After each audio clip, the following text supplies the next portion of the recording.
Greetings, friends. In today's video, we're going to discuss an overlooked and deeply unsettling episode in American history.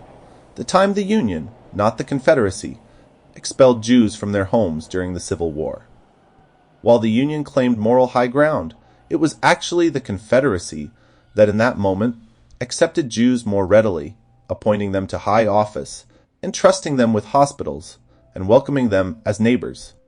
What happened? Why does nobody talk about it? And what does it reveal about how Jews were treated in 19th century America? Welcome back to the channel. My name is Matt. Thank you so much for tuning in. If this is your first time here, it's a pleasure. Remember to check out my book, links in the description below. If you enjoy this video, consider subscribing and hit the notification bell so you don't miss future discussions. During the American Civil War, Jews were forcibly removed from their homes. Not in some backwoods military district, but by order of one of the most celebrated generals in American history, Ulysses S. Grant. This wasn't an isolated incident. It was the most sweeping act of antisemitism ever carried out by the United States government.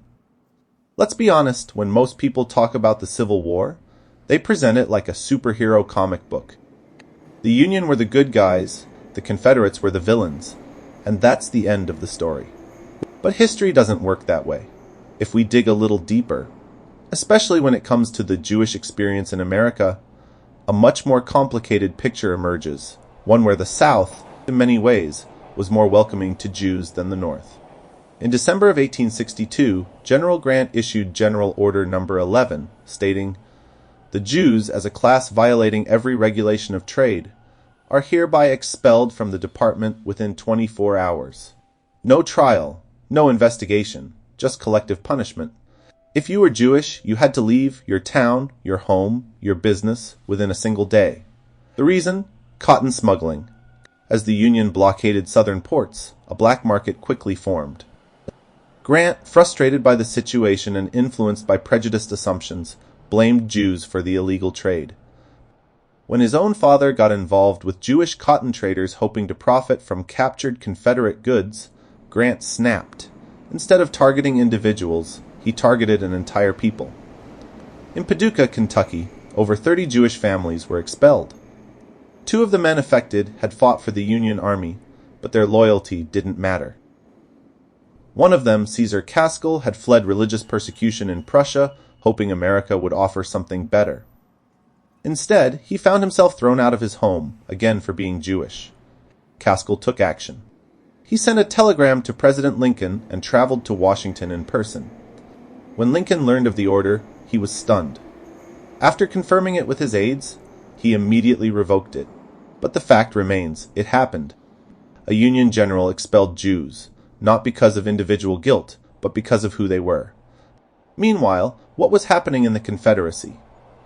Jews weren't being expelled. They were being trusted. Over 500 Jews fought for the Confederacy, not as outcasts or tokens, but as soldiers, officers, and leaders. One of them, Judah P. Benjamin, wasn't just prominent, he was the Attorney General, the Secretary of War, and eventually the Secretary of State for the Confederacy. He was second only to Jefferson Davis in influence, and he was Jewish openly, unapologetically. In Richmond, Phoebe Yates Levy Pember served as a hospital matron at Chimborazo Hospital, the largest military hospital in the South. She oversaw the care of thousands of wounded Confederate soldiers. A Jewish woman in a major position of authority during wartime, respected and trusted. This wasn't a rare exception. In places like Charleston, South Carolina, which had the largest Jewish population in America before the war, Jews served in public office, ran businesses, and were fully integrated into the social and political fabric of the South. They weren't seen as foreigners. They were part of the community. In contrast, many Jews in the North, especially in cities like New York and Boston, were viewed with suspicion. The growing immigrant communities were often treated as culturally alien. And when wartime tensions rose, it was the Jews who were scapegoated, not defended. And this isn't about painting the Confederacy as morally pure. It's about confronting the reality that both sides of the war were far more complex than the popular mythology suggests. The Union, for all its talk of freedom, also suspended habeas corpus, arrested state legislators, and shut down newspapers. It was the Union, not the Confederacy, that carried out the only government-backed expulsion of Jews in American history. So while the North is often framed as the progressive force in American history, the Civil War era tells a different story when it comes to Jews. A story where the South, for all its flaws, offered more trust, more inclusion, and more opportunity to Jewish Americans than the supposedly enlightened North. The facts are what they are.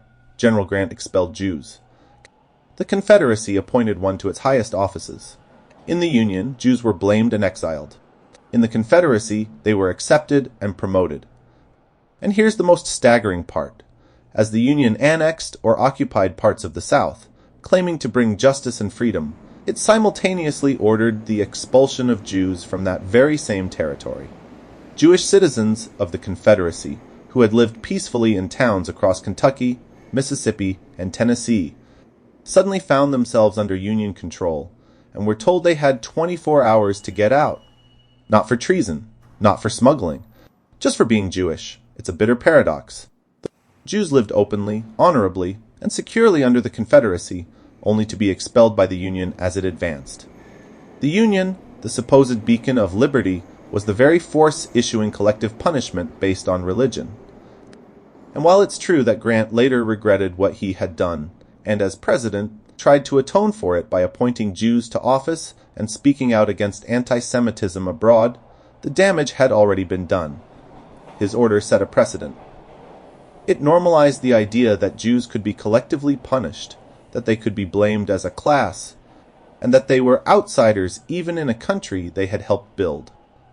The echoes of that act would reverberate throughout the rest of the 19th century, fueling suspicion, reinforcing stereotypes, and laying the groundwork for the rise of American antisemitism that would only grow in the decades to come.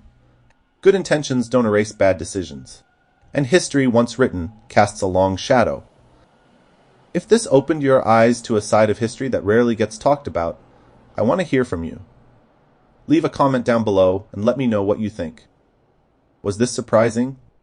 Did it challenge what you've always believed about the Civil War? If you found this meaningful, give the video a like and subscribe to the channel so you don't miss future discussions. And if you'd like to explore these topics even further, check out my book, linked in the description. Until next time, stay curious, stay grounded, and don't be afraid to rethink the narrative.